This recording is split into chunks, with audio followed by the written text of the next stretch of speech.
Education channel में आपका स्वागत है। मैं कार्तिक आपको एजुकेशन चैनल में स्वागत करता हूँ। यानी आज का हमारा चैप्टर है एटम्स एंड मॉलिक्यूल, जो क्लास 9 के एनसीईआरटी से लिया गया है। जो हम लोग पढ़ चुके हैं, जो एटम क्या है, एटम सबसे छोटी पार्ट होता है कोई भी वस्तु का, उसको डिवाइड नहीं कर सकते। ये आपका कौन बताया? जॉन डाल्टन ने बताया। तो हम लोग बहुत सारे चैप्टर क्या रासायनिक सूत्र, मतलब कोई भी आपका रासायनिक सूत्र कैसे निकालेंगे, ये सोडियम क्लोराइड NaCl कैसे आया, इसके बारे में जानेंगे। दूसरी बात क्या है कि रासायनिक सूत्र कैसे, यौगिक का सूत्र कैसे लिखें। तो रासायनिक सूत्र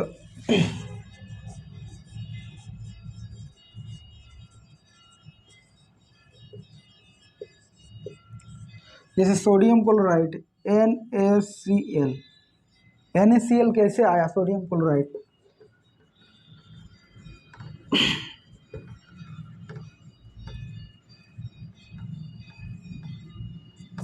ठीक है, तो मान लीजिए कि सोडियम का कोई एक आपका एलिमेंट्स है, ये भी तो एक सोडियम एक एलिमेंट्स है। तो सोडियम क्या बोलते, सोडियम का आपका परमाणु क्रमांक क्या होता है 11।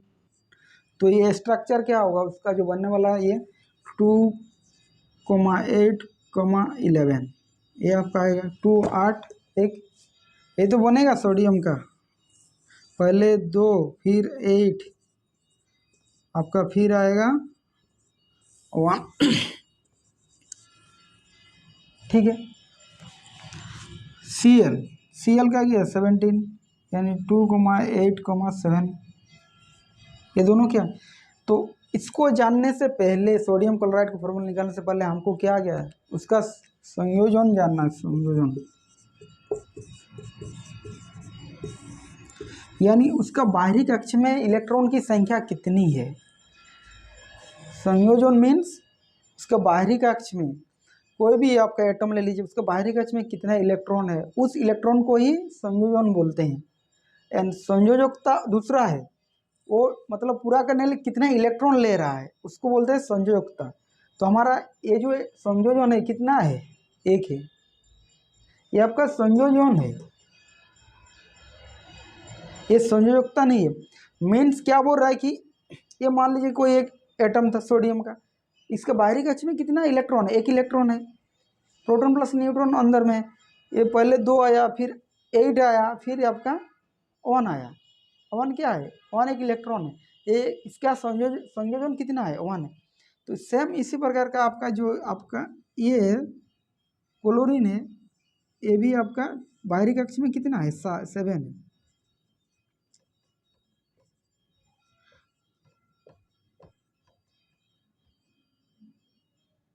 ये 8 है, पहले 2 है।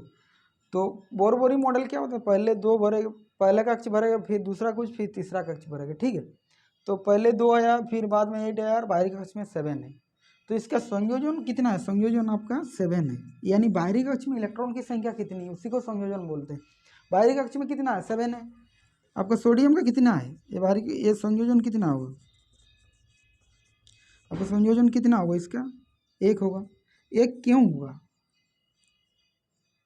1 क्यों होगा, क्योंकि इसका बाहरी कक्ष में एक ही इलेक्ट्रॉन है इसलिए 1 है, इसका बाहरी कक्ष में 7 इलेक्ट्रॉन है इसलिए 7 है। ये आपका संयोजन है, लेकिन हमको संयोजन से मतलब नहीं। लेकिन हाँ, संयोजन आपको जानना जरूरी है, जो संयोजन कितनी, संयोजकता जब तक नहीं जानेंगे तब तो सोडियम क्लोराइड नहीं बना पाएंगे। NaCl कैसे आया, समझ रहे मेरी बात।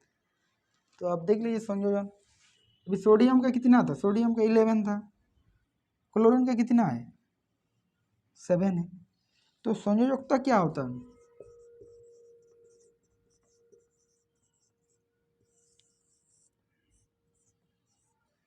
तो संयोजकता कितना था इसका, पहले 2 आया, फिर 8 आया,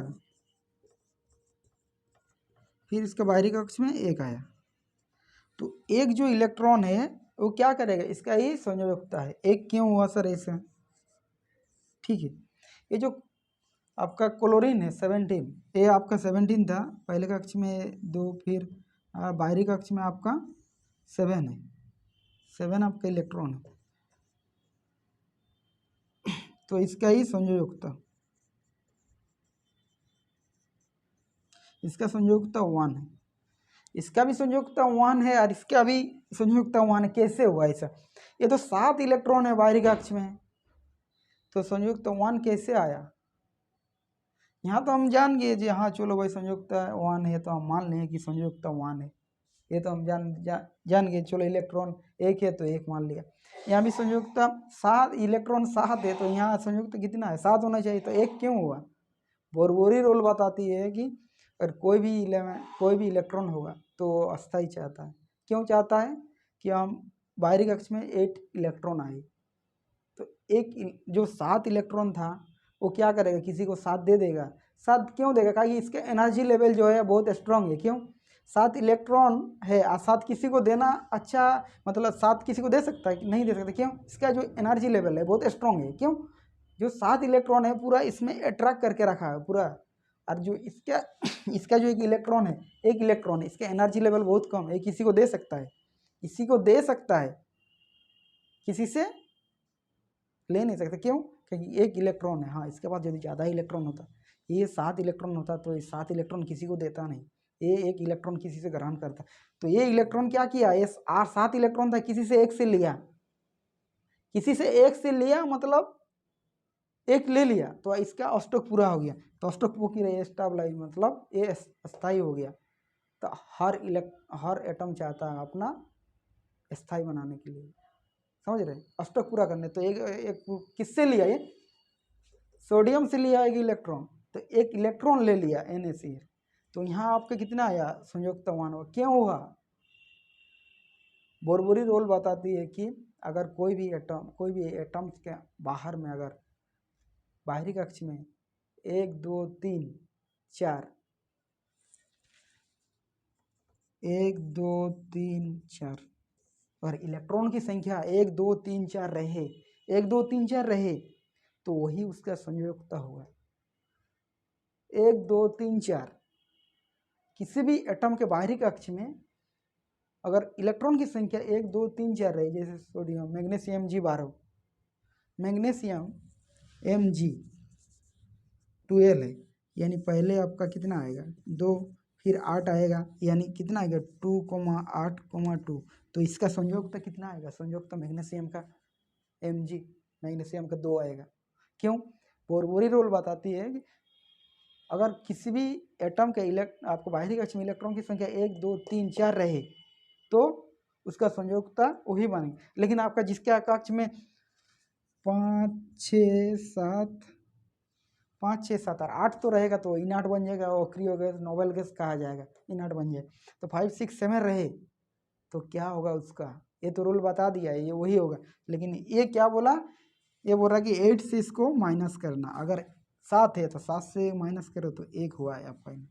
अगर 5 है तो 8 - 5 यानी आपका 3 आएगा आपका क्या, संयोजकता। यानी आपका यदि 6 है तो 8 - 6 आएगा आपका 2, और 8 - 7, तो हमारा क्लोरीन के पास कितना था, 7 था, तो 8 से माइनस करें 1 तो 1 इसका संयुक्ता हुआ। समझ में आ रही मेरी बात। तो 8 से माइनस करना है कितना, 5 6 7, 8 नहीं रहेगा, 8 किसी में रहेगा तो वो तो अपना खुद का स्टेबलाइट है, वो तो खुद अस्थिर हो, वो किसी के साथ रिएक्शन नहीं करेगा। नहीं, जैसे नियन, आर्गन, क्रिप्टन, जेनन, वो सब वैसे है। इतना अष्टक पूरा हुआ है, समझिए। तो समझ गए जी, इलेक्ट्रॉन 1 है तो हमको पता चला ये संयोजकता 1 है, तो ही तो हम निकालवाएंगे। आइए जानते हैं कैसे निकालें। सोडियम, तो सोडियम था NaCl था, तो सोडियम का संयोजकता कितना था, सोडियम का 1 और क्लोरीन का भी 1। कोई दिक्कत नहीं, परेशानी नहीं, इसका भी कोई परेशानी नहीं। 1 इसको इससे गुना करें, इससे गुना करें, इससे गुना, इससे गुना, तो इससे Na1Cl1, Na1 और Cl1 क्या है, तो NaCl ही लिखे ना, NaCl सोडियम क्लोराइड बना। तो कैसे बना कैसे, समझ में आ रही है मेरी बात।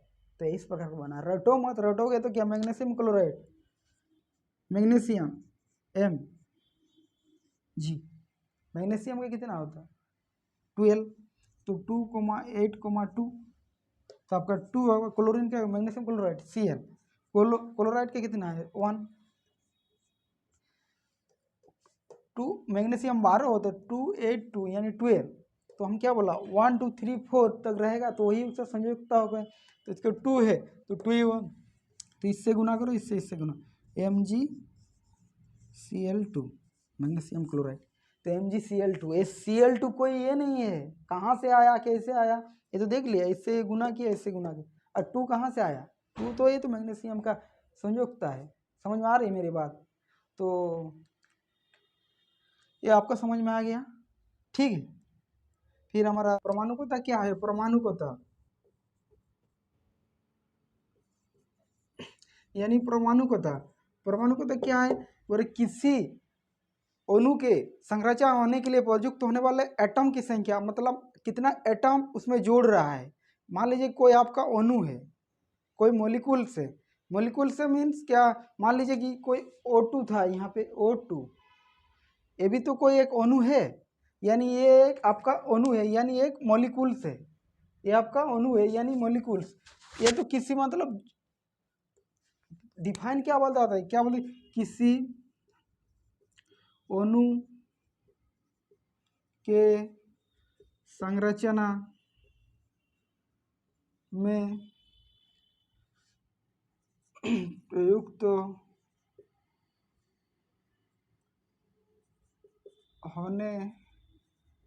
वाली परमाणु की संख्या को ही परमाणुकता कहते हैं।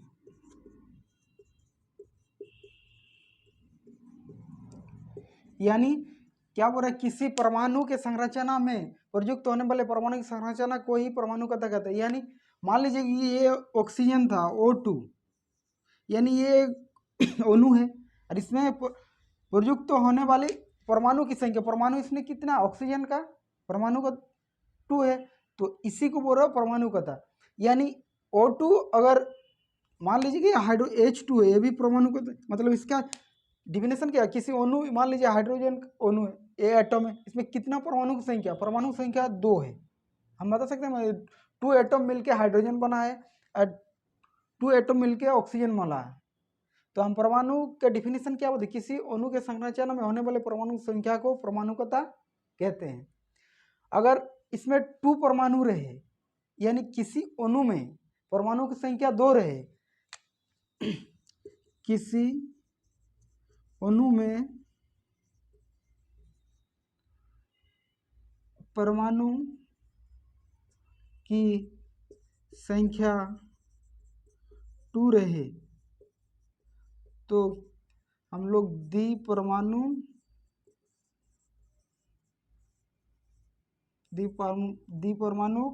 अणु कहते हैं। यानी क्या बोल रहा है, किसी अणु में परमाणु की संख्या अगर 2 रहे, यानी हाइड्रोजन में 2 एटम है, तो इसको क्या कहते हैं, द्विपरमाणु कहते हैं। अगर 3 रहे एटम में, 3 जेवन O3 का है, ऑक्सीजन का O3, इसका ओजोन है, ओजोन का फॉर्मूला क्या है, O3 है। यानी अगर ऑक्सीजन में इसमें 3 एटम से, अगर 3 एटम से, तो हम क्या इसको कहेंगे त्रिपरमाणु।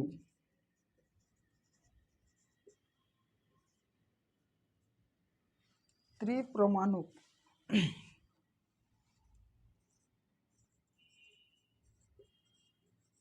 अणु। अगर किसी एलिमेंट्स का देख लीजिए, एटम 3 एटम से बना हुआ, तो O3 क्या है, ओजोन है, ओजोन का फॉर्मूला O3 है। तो ये 3 एटम से बना हुआ, 3 एटम से, तो इसको त्रिपरमाणु अणु कहते हैं। अगर 4 से बना हुआ है, तो अगर किसी कोई, अब मान लीजिए कोई एलिमेंट से 4 एटम से बना हुआ, 4 एटम से बना हुआ, तो क्या बोलेंगे 4 एटम से देख लीजिए P4 यानी फास्फोरस,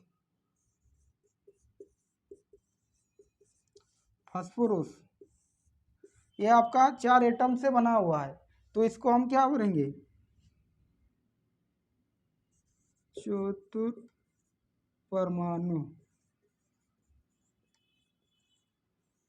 परमाणु अणु कहेंगे, जिसकी 4 तरह से बना हुआ है, चतुर्थ परमाणु अणु कहेंगे।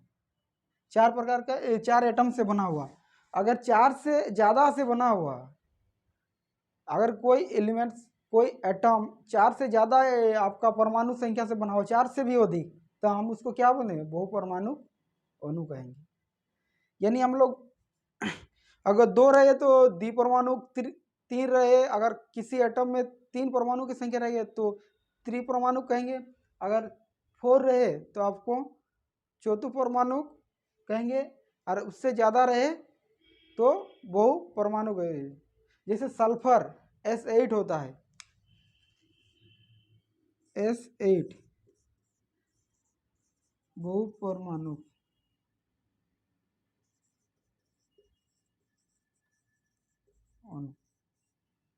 सल्फर,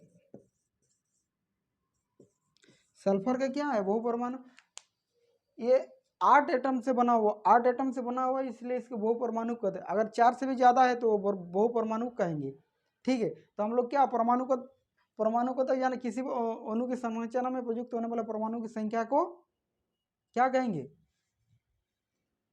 परमाणु कदा कहेंगे। ठीक है, तो एटम के बारे में हम लोग जान गए। अभी हम लोग सीखेंगे क्या, परमाणु द्रव्यमान। परमाणु द्रव्यमान तो दूसरा चैप्टर में आपको बता दिया है। AMU क्या होता है, AMU यानी परमाणु द्रव्यमान इकाई, परमाणु द्रव्यमान इकाई, AMU यानी एटॉमिक मास यूनिट, परमाणु द्रव्यमान इकाई। परमाणु द्रव्यमान इकाई क्या होता है कि मान लीजिए कोई एक कार्बन का स्ट्रक्चर है C612, C612 एक कार्बन का स्ट्रक्चर है। यानी कार्बन के जो आपका 6 एक परमाणु क्रमांक, इसको बोलते हैं परमाणु क्रमांक। तो लिख सकते हैं कार्बन 6 समस्थानिक,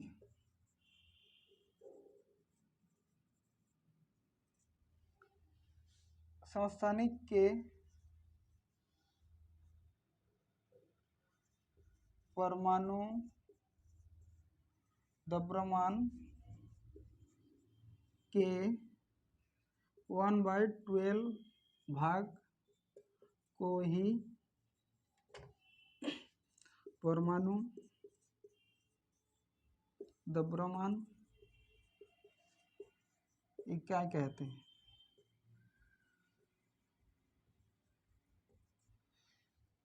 यानी क्या बोल रहा है, समस्थानिक क्या होता है, कार्बन 6 समस्थानिक के परमाणु के द्रव्यमान के 1/12 भाग को ही परमाणु द्रव्यमान कहते हैं। यानी ये जो कार्बन का स्ट्रक्चर है, ये परमाणु क्रमांक, ये प्रोटॉन की संख्या, ये 12 क्या प्रोटॉन और न्यूट्रॉन की संख्या है, ये द्रव्यमान संख्या है। द्रव्यमान संख्या क्या बताते, प्रोटॉन और न्यूट्रॉन की संख्या बताते, और 6 क्या आपका परमाणु क्रमांक है। तो 6 कार्बन के समस्थानिक, यानी एक ऐसे एलिमेंट जो जैसे हाइड्रोजन का 3 समस्थानिक होता है, मतलब हाइड्रोजन कितने प्रकार में पाया जाता है, ये नहीं कि हाइड्रोजन एक ही तरह के पाया जाए, हाइड्रोजन 3 प्रकार के पाए जाते हैं। जैसे हाइड्रोजन H1, H2, H3। तो समस्थानिक का डिफिनेशन क्या है, समस्थानिक किसे कहते हैं, एक ऐसे एलिमेंट्स, ऐसे जिसकी परमाणु क्रमांक सेम रहे, उसको समस्थानिक बोलते। तो यहाँ क्या, कार्बन के 6 समस्थानिक, कार्बन 6 जो परमाणु क्रमांक 6 समस्थानिक के परमाणु के द्रव्यमान का 12 जो है आपका परमाणु द्रव्यमान है, ये जो आपको परमाणु, हाँ परमाणु द्रव्यमान है, इसका जो 1/12 भाग को ही परमाणु द्रव्यमान इकाई कहते हैं। इसको MU बोलते हैं, यानी एटॉमिक मास यूनिट। ठीक है, तो हम लोग परमाणु द्रव्यमान, अगर कोई भी आप किसी परमाणु द्रव्यमान तो MU लिख सकते हैं, या U से भी डोनेट कर सकते हैं, सिर्फ U। वो जो आपको ओल्ड मॉडल है, ओल्ड पहले MU लिखते थे, अभी आजकल U से, मतलब यूनिट डायरेक्ट लिख सकते हैं, U से भी चलेगा। ठीक है, तो हम लोग जान गए कि परमाणु द्रव्यमान क्या होता है। फिर हम लोग जानेंगे कि आयन फॉर्मेशन, यानी आयन क्या होता है, आयन कैसे बनता है, आयन, आयन क्या होता है, आयन, आयन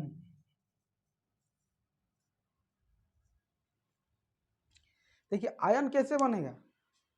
मान लीजिए कोई मेटल है, नॉन मेटल यानी धातु अधातु आपका जब उपयुक्त होगा तो ही तो आपको आयन बनेगा। तो लिख सकते हैं धातु एवं अधातु युक्त यौगिक आवेशित कोनों से बना हुआ है। इस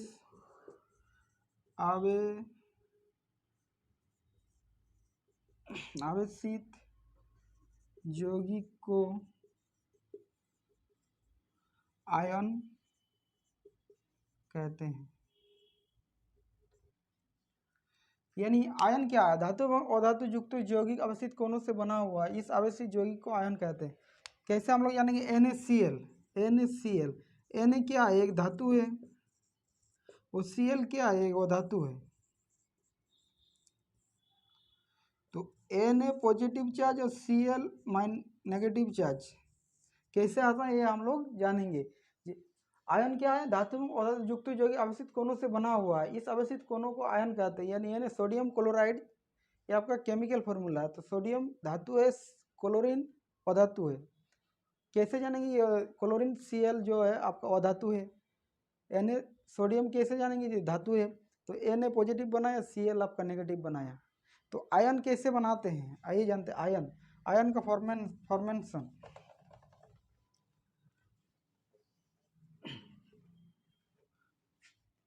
मान लीजिए कोई एक मेटल है, इसमें बहुत सारा एटम से बना हुआ है। आयरन का रोड लीजिए, कोई भी ले लीजिए, इसमें बहुत सारा एटम से बना हुआ है। अगर हम मान लीजिए कि ए स्मॉल चीज़ हम बढ़ा करके अगर दिखा रहे हैं आपको, ये आपका एटम है। इसके एटम के अंदर क्या रहता है? प्रोटॉन प्लस न्यूट्रॉन, और बाहरी कक्ष में इलेक्ट्रॉन घूमती है। आपका बाहरी कक्ष में इलेक्ट्रॉन घूमता है, बहुत सारा इलेक्ट्रॉन घूमता है। तो एक एटम में क्या क्या पाया जाता है? एक एटम में प्रोटॉन पाया जाता है, न्यूट्रॉन पाया जाता है और इलेक्ट्रॉन पाया जाता है। तो इसमें जो आपको दिखाई दे रहा है, आपका प्रोटॉन का चार्ज कितना होता है? प्रोटॉन का आपका 1.6 10⁻19 कूलम। इलेक्ट्रॉन का 1.6 10⁻−19 कूलम। ये जो प्रोटॉन है 1.6 10⁻19 कूलम और इलेक्ट्रॉन 1.6 10⁻9। इलेक्ट्रॉन का जो है आपका, इलेक्ट्रॉन का चार्ज है नेगेटिव और प्रोटॉन का चार्ज है पॉजिटिव। यानी ये दोनों है आवेश। आवेश मतलब इसका एक चार्ज है 1.6 × 10⁻19 कूलम और 1.6 × 10⁻19 कूलम। ये आपका प्रोटॉन का चार्ज है। इलेक्ट्रॉन का, न्यूट्रॉन का चार्ज क्या है? न्यूट्रॉन का चार्ज आपका 0 है, यानी न्यूट्रॉन उदासीन है। उदासीन कब होता है न्यूट्रॉन? जब प्रोटॉन की चार्ज और इलेक्ट्रॉन की चार्ज बराबर हो, यानी दोनों चार्ज अगर बराबर हो, मान लीजिए 1.6 × 10⁻9, ये दोनों चार्ज अगर बराबर हो तो हमारा जो एटम होगा ये न्यूट्रॉन का चार्ज उदासीन होगा। तो मान लीजिए कि सोडियम क्लोराइड सोडियम का ले लिया हम। सोडियम का एटॉमिक आपका मास क्या होता है? एटॉमिक मान लीजिए परमाणु क्रमांक आपका 11 और परमाणु द्रव्यमान 23 होता है। तो इसमें प्रोटॉन की संख्या कितना है? प्रोटॉन की संख्या आपका 11 हुआ, और ये आपका क्या? प्रोटॉन प्लस न्यूट्रॉन की संख्या है। हमारा अगर प्रोटॉन 11 है तो इसमें से हम न्यूट्रॉन निकाल सकते हैं। प्रोटॉन आपका न्यूट्रॉन कितना आएगा आपका? प्रोटॉन प्लस न्यूट्रॉन की संख्या ये आपका आएगा, अगर 23 से 11 माइनस करेंगे तो आपका 12 आएगा। ठीक, तो हमारे यहाँ पे इलेक्ट्रॉन कितना आएगा? जितना प्रोटॉन होता है उतना ही इलेक्ट्रॉन पाया जाता है। तो प्रोटॉन की संख्या 11 है, तो आपका ये प्रोटॉन की संख्या 11 है, तो इलेक्ट्रॉन की संख्या कितना आएगा? 11। तो ये अगर सोडियम का आपका कोई एक एटम था, मान लीजिए सोडियम का एक एटम है, तो सोडियम का परमाणु क्रमांक 11 है, यानी आप उसको किस प्रकार बनाएंगे, उसको स्ट्रक्चर कैसे बनेगा, यानी 2,8,11 यही आपका इलेक्ट्रॉनिक विन्यास होगा। मतलब कोई भी एटम होगा तो उसका पहला कक्ष में कितना आएगा, 2 एटम आएगा, तीसरा कक्ष में कितना आएगा, 8 इलेक्ट्रॉन आएगा, और तीसरा कक्ष में 1 इलेक्ट्रॉन आएगा। तो हर एटम क्या चाहता है, अपना अस्थाई चाहता है, यानी स्टेबिलिटी चाहता है। मतलब वो फ्री इलेक्ट्रॉन जो रहता है उसमें नहीं रहना चाहता है। मतलब वो हो सकता है किसी को एक डोनेट कर देगा, फिर अपना अस्थाई पूरा कर देंगे। अस्थाई कब पूरा करेंगे, जब उसका इलेक्ट्रॉन पूरा आ जाएगा। मतलब बाहरी कक्ष में कम से कम 8 इलेक्ट्रॉन होना चाहिए। जब तक 8 इलेक्ट्रॉन नहीं होगा तब तक वो अस्थाई नहीं रहेगा। तो हर एलिमेंट चाहता है अपने अस्थाई पूरा करने के लिए। तो ये क्या करेगा, एक इलेक्ट्रॉन है जो किसी को डोनेट करेगा, या किसी से लेके ये अष्टक पूरा करेगा 8, या किसी को एक देके ये अष्टक पूरा करेगा। तो हर एटम क्या चाहता है, अपना स्टेबिलिटी चाहता है, यानी वो अपने स्थाई बना के रखना चाहता है। तो यहाँ पे इलेक्ट्रॉन क्या, प्रोटॉन, ये जो सोडियम का आप देखें, सोडियम का जो आप स्ट्रक्चर है इस प्रकार का है, यानी 2 इलेक्ट्रॉन, फिर आपका 8 इलेक्ट्रॉन,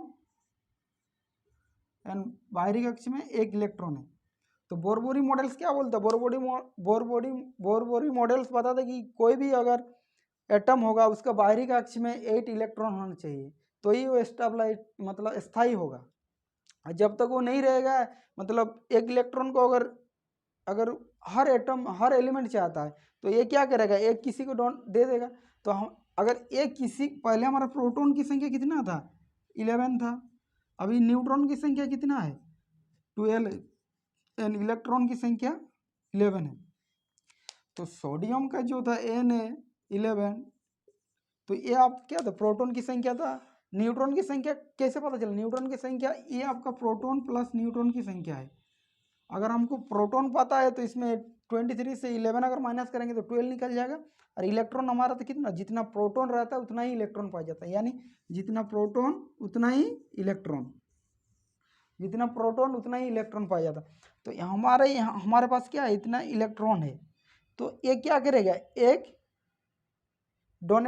किसी को देना चाहेगा, ताकि अष्टक पूरा करेगा। ये अष्टक पूरा करेगा तो क्या करेगा, पहले कक्ष में 2, दूसरा कक्ष में 8 आपका आएगा, 8।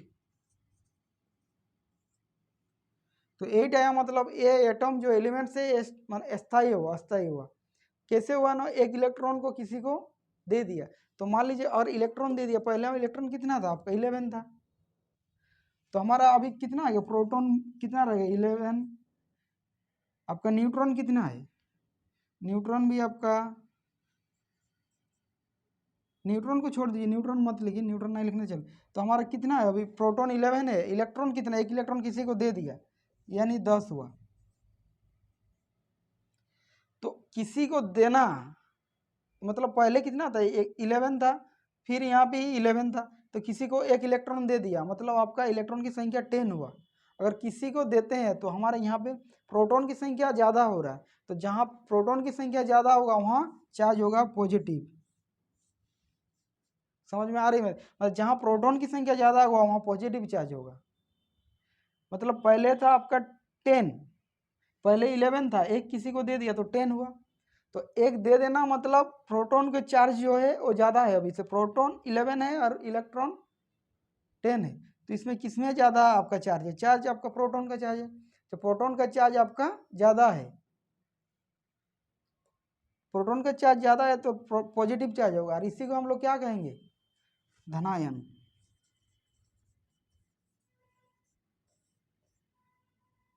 केटायन, इसी को हम लोग बोलेंगे धनायन, जिसमें पॉजिटिव चार्ज आ जाए। ठीक है, तो पहले कितना था, प्रोटॉन 11 था, फिर न्यूट्रॉन, आपका प्रोटॉन प्लस न्यूट्रॉन आपका आ गया, फिर इलेक्ट्रॉन कितना था, 11, एक किसी को दे दिया 10 हुआ। तो जहाँ पर आपका एक ज़्यादा दे दिया, एक दे दिया, मतलब इसका इलेक्ट्रॉन एक घट गया, तो इलेक्ट्रॉन एक घटने को फिर आपका चार्ज कितना आएगा, 11 आपका पहले था, और अभी 10 हुआ, तो प्रोटॉन की चार्ज ज़्यादा है तो आपका पॉजिटिव चार्ज होगा। फिर NaCl माने आपको क्लोरीन, आपका क्लोरीन कैसे Cl, जैसे आपका क्लोरीन है, ये आपका Cl है क्लोरीन, यानी 17 है,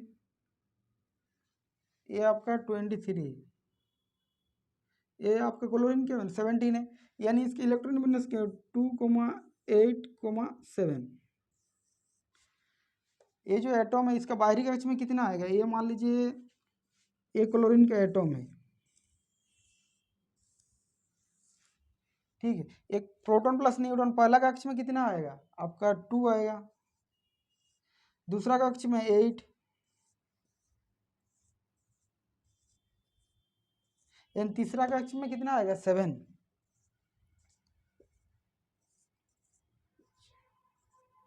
तो हर एटॉम, एक आपका क्लोरीन का एटॉम है,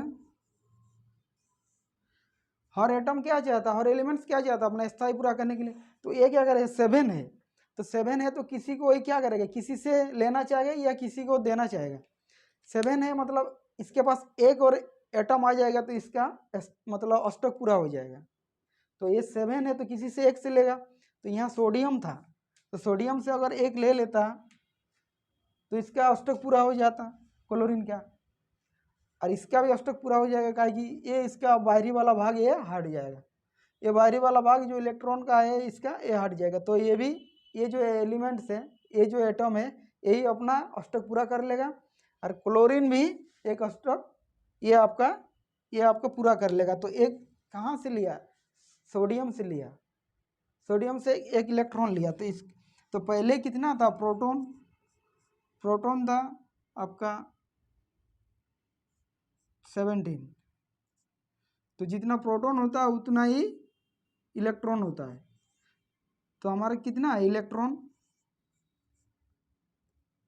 इलेक्ट्रॉन कितना है हमारे यहाँ, हमारे पास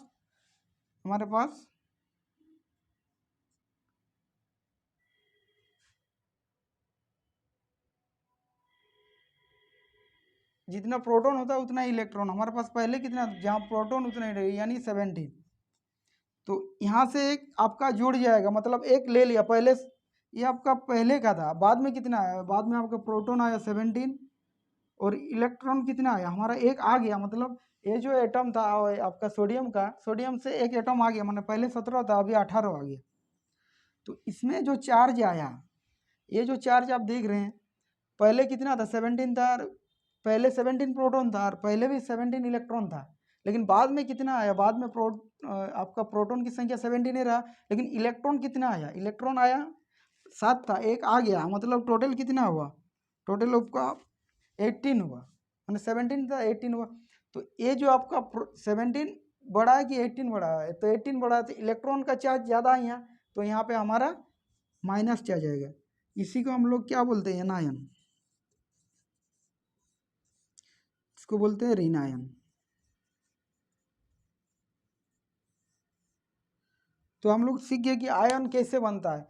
उसके बाद आपको देखने को मिलता कि Na+Cl, तो NaCl कैसे बना, Na पॉजिटिव क्यों बना है, इस प्रकार का Na सोडियम का जो था पॉजिटिव चार्ज हुआ धनायन बनाया यानी कैटायन। फिर Cl क्लोरीन कैसे बनाया, Cl आपका इस प्रकार बनाया कि पहले आपका प्रोटॉन 17 था, फिर इलेक्ट्रॉन आया 18, तो आपका चार्ज क्या हुआ, ज़्यादा सबसे बड़ा कौन है, इलेक्ट्रॉन है, इलेक्ट्रॉन का चार्ज क्या होगा, हमेशा इलेक्ट्रॉन का चार्ज क्या होता है, नेगेटिव होता, तो इलेक्ट्रॉन का चार्ज ज़्यादा होगा, तो यानी Cl- होगा।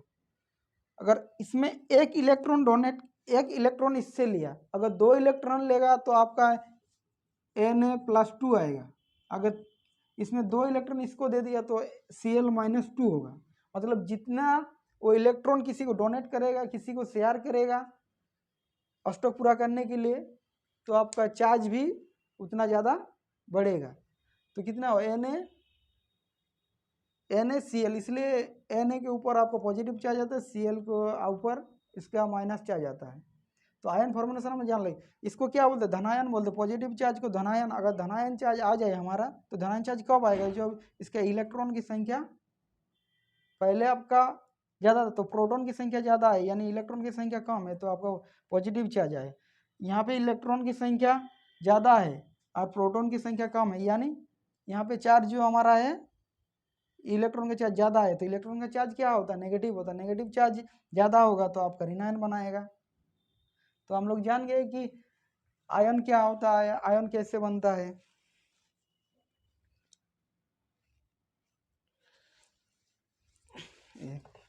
फिर हम लोग यहाँ परमाणु द्रव्यमान। परमाणु द्रव्यमान क्या होता है? परमाणु द्रव्यमान किसी एटम में किसी एटम के अंदर प्रोटॉन और न्यूट्रॉन की संख्या को परमाणु द्रव्यमान बोलते, यानी परमाणु द्रव्यमान। परमाणु द्रव्यमान क्या होता है? मान लीजिए कि सोडियम का कोई एक धातु है, सोडियम 1123, इसका स्ट्रक्चर है इसे सोडियम का, यानी ये आपका प्रोटॉन प्लस न्यूट्रॉन और ये आपका प्रोटॉन है, यानी जितना प्रोटॉन है उतना आप, ये आपका प्रोटॉन प्लस न्यूट्रॉन की संख्या, ये आपका प्रोटॉन की संख्या है। तो हम लोग कैसे निकाल रहे परमाणु द्रव्यमान, यानी किसी एटम के परमाणु मतलब उसका वेट कितना, भार कितना, तो ही तो निकाल सकते हैं, नहीं तो नहीं। सोडियम तो प्रोटॉन और न्यूट्रॉन और इलेक्ट्रॉन की संख्या को और हम जोड़ते हैं तो आपका आ जाएगा। तो मान लीजिए कि प्रोटॉन की संख्या, proton plus neutron plus electron, ये अगर संख्या को हम जोड़ते हैं तो आपका परमाणु द्रव्यमान निकल जाएगा। तो आप कितना, mass of proton plus mass of neutron plus mass of electron, माने यही तो आपका सोडियम का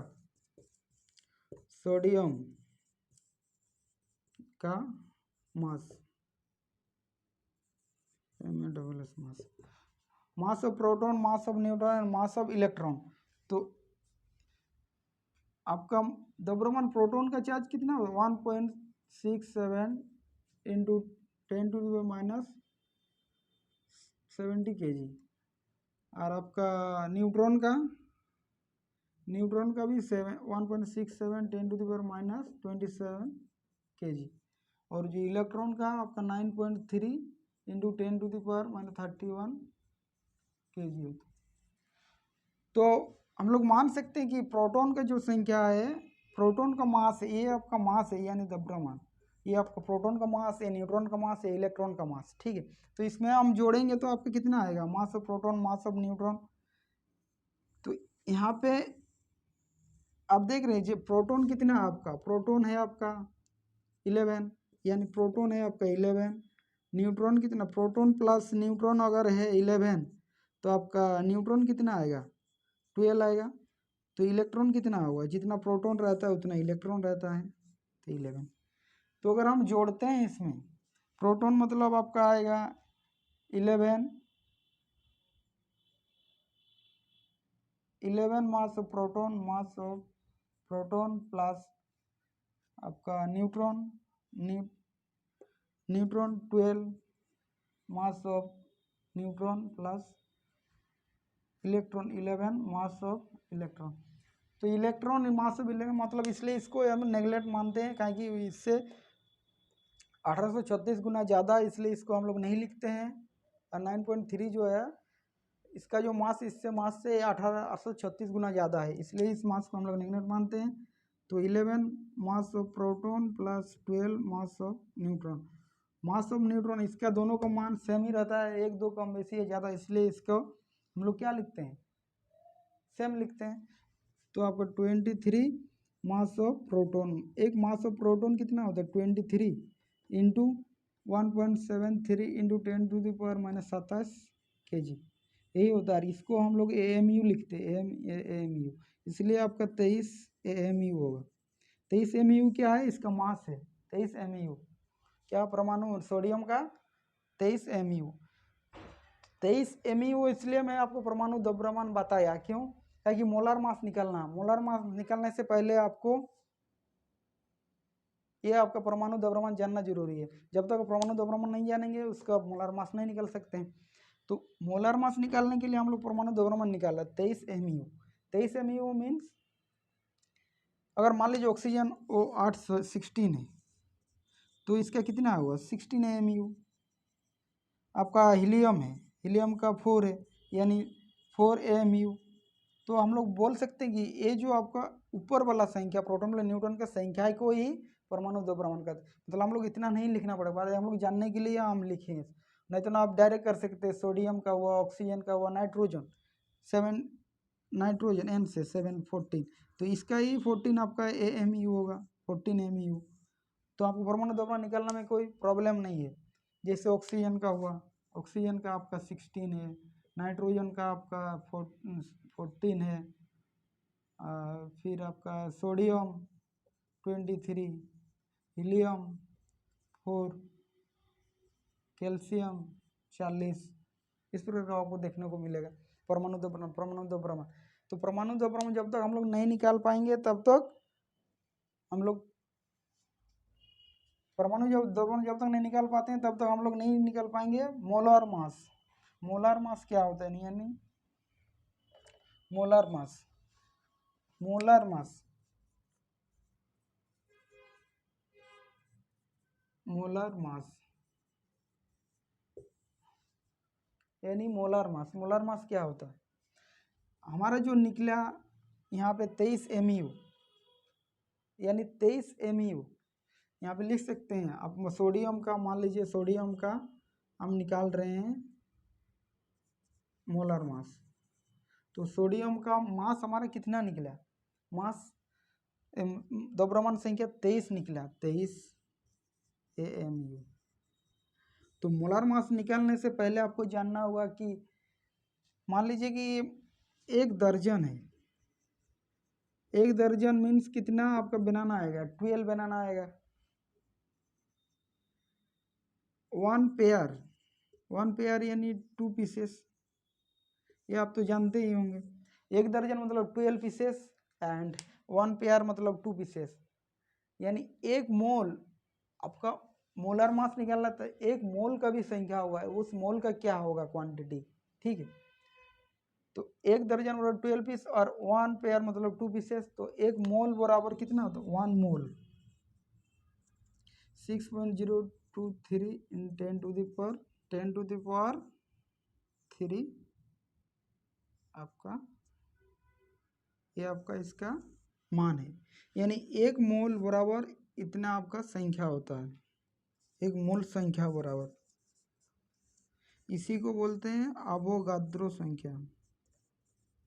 अवोगाद्रो एक साइंटिस्ट है, उस साइंटिस्ट के नाम पे रखा गया अवोगाद्रो संख्या, यानी ये बोल रहा है कि 1 मोल बराबर 6.023 10 टू 23, 1 दर्जन बराबर 12 होता है, 1 पेयर बराबर 2 पीसेस होता है, सेम टू सेम आपका 1 मोल बराबर 6.023 6.023 इंटू 10 टू 23, इसको ही अवोगाद्रो, इस एक साइंटिस्ट का नाम पे अवोगाद्रो संख्या रखा गया। तो ये हमारा क्या हो रहा, तो इसका क्या मोलार मास निकालना। तो मोलार मास कैसे निकालेंगे हम, मोलार मास जब तक उसका मास नहीं जानेंगे परमाणु का तब तक। तो एक सोडियम का, यानी सोडियम का 1 मोल का द्रव्यमान, यानी सोडियम का 1 मोल का द्रव्यमान कितना है, द्रव्यमान कितना आपका 23 AMU, यानी 23 AMU। तो आपका 1 मोल का सोडियम का 1 मोल का आपका द्रव्यमान जो सोडियम का 23 MU, तो 1 मोल का कितना आएगा 6.023 into 10 to the power 23 into आपका ये 23 MU, 23 AMU, 23 AMU, ठीक है। तो इसको हम लिख सकते हैं कि 23 MU, तो 6.023 इंटू 10 टू द पावर 23 गुण इंटू 23 AMU का मान कितना 1.67 into 10 to the power -27 kg। एक kg को लिख सकते हैं कि kg को हटा के 100 into 10 to the power 3 into 100 10 to the power 3, इसको हम मल्टीप्लिकेशन करेंगे तो हमारा मान जो निकलेगा वही आपका आंसर होगा। तो आप कर लीजिएगा इसको मल्टीप्लिकेशन, कैलकुलेट कर लीजिएगा, आपको कैलकुलेशन तो होगा, आप कैलकुलेट तो है, आप कर लीजिए, तो आपका कितना आएगा 23 ग्राम। एक चीज़ याद रखिए, सबसे बड़ी बात क्या है, अगर जो आपका मास निकला परमाणु द्रव्यमान 23 mu, वही 23 ग्राम ही निकला। तो मोलर मास निकलने की कोई जरूरत नहीं है, जितना सारा द्रव्यमान का रहता है सिर्फ ग्राम लगा दो आपका हो जाएगा। सिर्फ ग्राम लगाना है। जो आपका परमाणु द्रव्यमान निकाला किसी भी एटम का, किसी भी एलिमेंट्स का निकालो, उसका जितना द्रव्यमान होगा वही उसका उतना ही मोलर मास होगा, वही उसको ग्राम में लगा दो। तो ये शॉर्टकट ट्रिक से आप उसमें लगा, बट हम लोग जानने के लिए सिर्फ हम आपको दिखा दें कि इसको कैसे निकाल सकते हैं, ठीक है। तो आप निकालने के लिए आपको कोई ज़रूरत नहीं पड़ेगा। आप मोलर मास बोल रहा तो किसी भी आपका एलिमेंट्स का, किसी भी आपका एटम का निकाल सकते हैं। कैसे निकालेंगे? जितना सारा उसका है उसका परमाणु द्रव्यमान ही इसका proton plus neutron plus electron. तो इलेक्ट्रॉन का कोई चार्ज नहीं होता है, इलेक्ट्रॉन का कोई चार्ज नहीं है। क्यों? इलेक्ट्रॉन का चार्ज है बट यहाँ कोई मास नहीं। क्यों मास नहीं? कि 1836 गुना कम है। अगर कोई प्रोटॉन और न्यूट्रॉन का चार्ज 1836 गुना है तो एक क्या हम एक नहीं मानते हैं? एक क्यों नहीं मानते हैं? क्योंकि एक क्या अगर उसमें 5000 में अगर 1 रुपये किसी को दे रहे हैं, किसी को ले रहे हैं, तो इलेक्ट्रॉन का द्रव्यमान हम लोग नहीं जोड़ते हैं यहाँ। तो प्रोटॉन और न्यूट्रॉन का जोड़ते हैं तो हमारा 23 mu आया सोडियम का। सोडियम का 23 mu आया, मतलब वो क्या है? वही तो परमाणु द्रव्यमान, mu एटॉमिक मास यूनिट। और जितना mu है 12 mu, उतना ही आपका 12 ग्राम निकला। क्या निकला? आपका मोलर मास। तो मोलर मास निकालने के लिए आपको उतना मेहनत नहीं करना। अब जो आपका मास, जो आपका एटॉमिक मास है, परमाणु द्रव्यमान, वही आपका मोलर मास है। तो अगर वीडियो अच्छा लगे आपको तो ज़्यादा से ज़्यादा शेयर करें, ज़्यादा से ज़्यादा सब्सक्राइब करें। And thank you so much. फिर मिलते हैं कल एक अच्छा वीडियो के साथ, एटॉमिक स्ट्रक्चर के साथ। क्या हम लोग जानेंगे, कैसे हम लोग सीखेंगे कि एटम क्या रियल में क्या है। तो जॉन डाल्टन के बारे में पढ़ें आज। जॉन डाल्टन सिर्फ कुछ कुछ बताया है। इसके बाद जो पढ़ेंगे जे थॉमसन पढ़ेंगे, वो कौन कौन सा मॉडल दिया। रदरफोर्ड है, रदरफोर्ड कौन सा मॉडल दिया, कैसे नाभिक का खोज हुआ, प्रोटॉन प्लस न्यूट्रॉन। तो हम सिर्फ आपको बता रहे हैं प्रोटॉन प्लस न्यूट्रॉन अंदर में घूम रहा है। प्रोटॉन न्यूट्रॉन आप समझ में नहीं आ रहा, प्रोटॉन क्या बोल रहे हैं, इलेक्ट्रॉन क्या, न्यूट्रॉन क्या है, समझ रहे? वो सिर्फ आपको मैं इस चैप्टर में बताया। आपको दूसरा चैप्टर जो एटॉमिक स्ट्रक्चर यानी परमाणु संरचना, उसमें हम बताएंगे परमाणु का खोज, मतलब एटम के अंदर प्रोटॉन से भी और कोई छोटा चीज पाया जाता है। समझ रहे हैं? डाल्टन तो फेल हो चुका था, एटम के सिर्फ बारे बताया, एटम सब चीज। बाद में पता चला एटम भी फेल हुआ। क्या निकला? वो प्रोटॉन के अंदर में, ये आपका एटम के अंदर प्रोटॉन न्यूट्रॉन इलेक्ट्रॉन। बाद में पता चला प्रोटॉन न्यूट्रॉन इलेक्ट्रॉन के उससे भी छोटा छोटा पार्टिकल पाया जाता है। समझ रहे हैं? तो उस चीज़ को जानेंगे। दूसरी बात क्या है कि आपको प्रोटॉन न्यूट्रॉन इलेक्ट्रॉन का खोज कैसे हुआ, और कौन कौन किया खोज, और किस प्रकार से किया है। क्या इलेक्ट्रॉन बनना से आपको निकालने में प्रॉब्लम है? आपको प्रॉब्लम नहीं है। बोरबोरी मॉडल क्या बताता है, जे थॉमसन क्या बताता है, रदरफोर्ड क्या बताता है। इस प्रकार का आपका बहुत सारा साइंटिस्ट ने काम किया एटॉमिक स्ट्रक्चर में, जो आपको देखने को मिलेगा बहुत ही ज़बरदस्त कहानी के साथ। अगले फिर एक दूसरे हफ्ते आएगा दूसरा वीडियो, जो आपका बहुत ही पूरा बेसिक मतलब कहानी बता दूंगा, ठीक है। उसके लिए तो thank you so much. Video अगर अच्छा लगे तो ज़्यादा से शेयर करें, सब्सक्राइब करें। फिर मिलते हैं। राधे राधे, राम राम।